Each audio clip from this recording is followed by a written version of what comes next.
today. It's a little bit breezy, so we hope we get on okay. Do you like stories? I expect you've got a favourite story, or perhaps lots of favourite stories.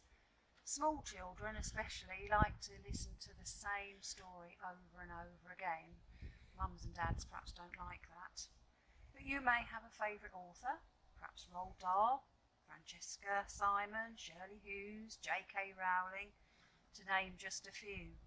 And grown-ups perhaps have favourite authors too, or they might always like to read crime novels or thrillers or space adventures or things like that. Everyone's different. Personally, I like a slushy novel that has a very happy ending. Perhaps others will be the same. Jesus was a great storyteller, wasn't he? He used to tell stories to illustrate a point, to make it easier to understand and to explain what he's trying to say to the people. And these stories were called parables.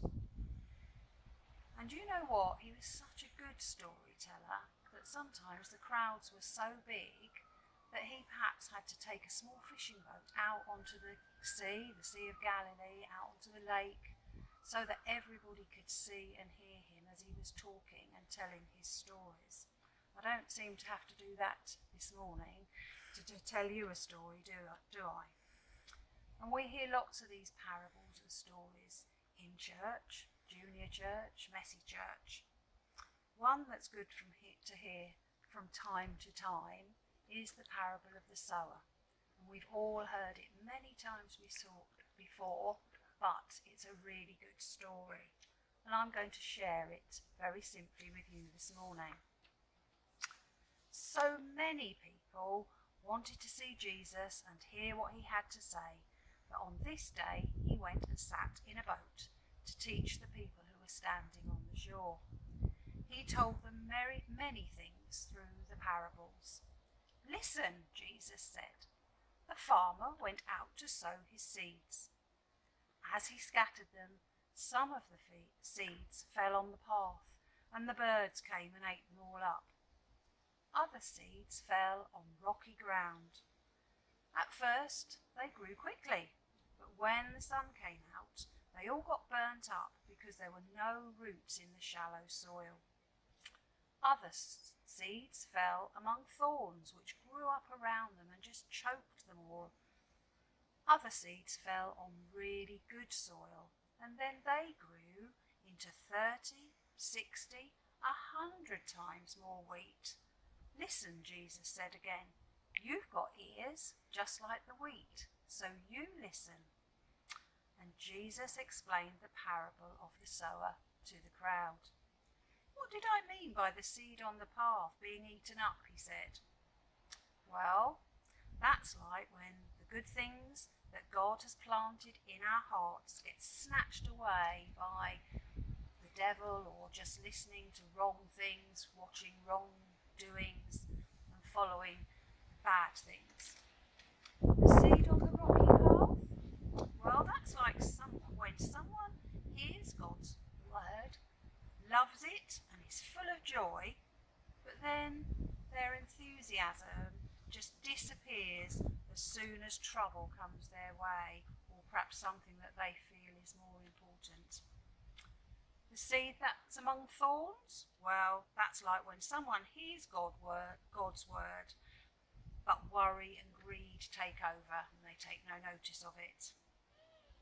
But the seed that's planted on good soil, well, that's the seed that shows that a person hears God's word, loves it, and lives by it. So it produces 30, 60, 100 times more goodness in their lives. Isn't that a lovely story? I hope we're all like the good seeds. And this morning I'm just showing you a very simple activity that you can perhaps do outside. Go on a stone hunt in your garden, or if you go for a walk, perhaps you might pick one up, not too big if you're bringing it home. And what I've done here is I've got some pebbles that get collected when I go to the seaside. I don't bring back lots, but perhaps one or two every time I go, and I've just painted them. I've painted some of them white first, and then the colour shows up a little bit, so you have to paint it and leave it to dry, and then you can go over the top.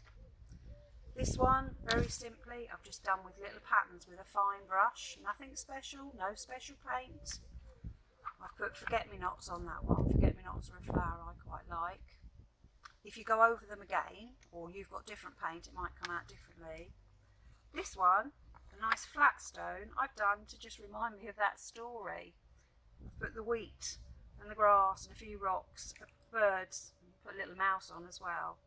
Another one I've just decorated, put Jesus and hearts to represent our love. And obviously, if you're a little person, you might just want to paint the stones. And of course, if you want to keep them, you can varnish them, or just leave them out in the garden, let the rain come and it'll all wash off, and then you can do it all over again. Give them a scrub and you can do it all over again. Quite a good activity really. So I do hope that perhaps you'll have a little go on that. I hope you have been a good listener and that you will perhaps follow that. And just to finish off that story, just as a poem, so short. A sower went his seeds to sow. He did not know if they would grow. Some seeds fell on stony ground, some the hungry birds soon found.